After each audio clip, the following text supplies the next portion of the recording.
নমস্কার, আশা করি সবাই খুব ভালো আছেন। চলে এসেছি রান্নাবাটি দ্য ফ্লেভার টেলের একটি নতুন রেসিপি। আপনার হাতে যদি থাকে খুব অল্প সময় আর বাড়িতে যদি থাকে অল্প পনির, আলু আর মটরশুঁটি, তবেই তৈরি হয়ে যাবে এই টেস্টি রেসিপিটি। তবে চলুন দেখে নেওয়া যাক এই রেসিপিটি। তার জন্য প্রথমেই নিয়ে নিলাম একটা আলু, অল্প ওই 100 গ্রাম মতো পনির, অল্প মটরশুঁটি, আদা, কাঁচা লঙ্কা আর অল্প টমেটো। আর হ্যাঁ, আমি এখানে অল্প টক দইয়ের ব্যবহারও করেছি, যদি থাকে তো দেবেন, এটি সম্পূর্ণ অপশনাল। এবারে পনিরগুলোকে একটু ভেজে নিই। আমি যেমন পনির একটু ভেজে রান্না করতেই বেশি পছন্দ করি। আপনারা যদি ভেজে পছন্দ না করেন তবে পনিরগুলো ভাজবেন না। আমি পনিরগুলোকে ভাজার জন্য তেলে অল্প হলুদ দিয়ে দিয়েছি, তাতে পনিরগুলো একটু রঙিন হয় আর তরকারিতে দেখতে বেশ ভালো লাগে। আর তেলটি একটু গরম হলে তাতে আমি পনিরগুলো দিয়ে একটুখানি ভেজে দিলাম। খুব বেশি ডিপ ফ্রাই কিন্তু করিনি, তাতে আবার পনিরগুলো শক্ত হয়ে যাবে। পনিরগুলো হালকা ভাজা হয়ে গেলে পনিরগুলোকে একটি আলাদা পাত্রে তুলে রাখলাম।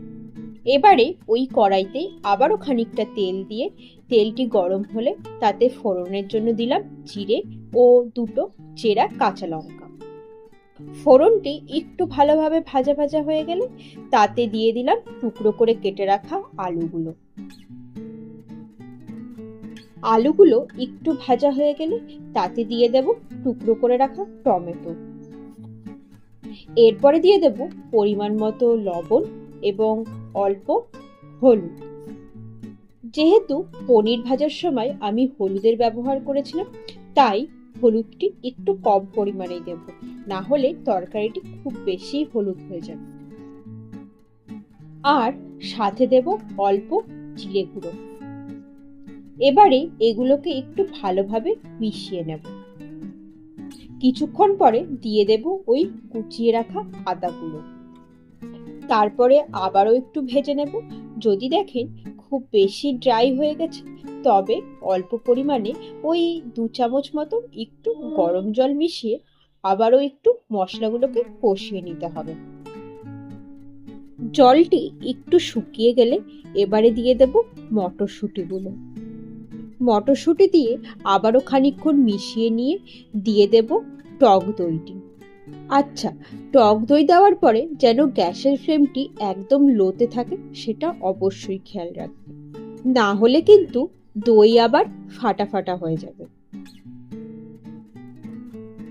দই দিয়েছি বলে এবারে একটু স্বাদ মতো চিনি এতে দিয়ে দিলাম এবং খুব ভালো করে সবকিছুকে আবার একটু কষিয়ে নিলাম।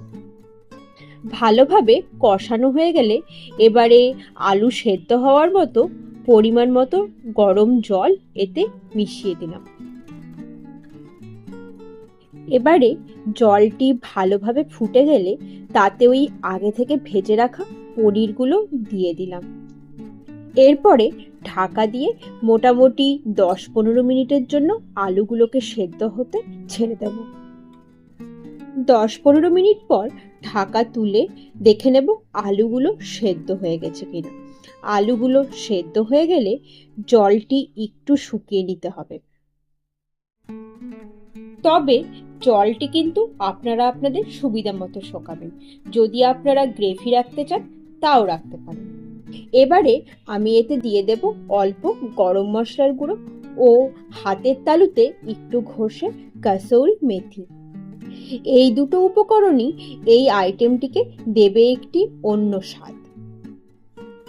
এবারে সবকিছুকে একটু ভালোভাবে মিশিয়ে গ্যাসের ফ্লেমটি বন্ধ করে কিছুক্ষণ ঢাকা দিয়ে রেখে দিলেই তৈরি হয়ে যাবে পনিরের এই সুস্বাদু উপকরণটি, যেটিকে আপনারা পরিবেশন করতেই পারেন ভাত, রুটি বা পরোটার সঙ্গে। লাঞ্চ বা ডিনারে কিন্তু এটি খুব ভালো লাগবে। আর রান্নাটি হবেও খুব কম সময় এবং খুব কম উপকরণে।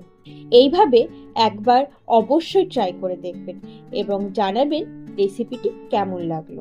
ভালো লাগলে লাইক ও শেয়ার অবশ্যই করবেন। আর পেজ বা চ্যানেলটিকে সাবস্ক্রাইব বা ফলো করতে কিন্তু ভুলবেন না। আসছি আবার খুব তাড়াতাড়ি নতুন কোনো রেসিপি নিয়ে।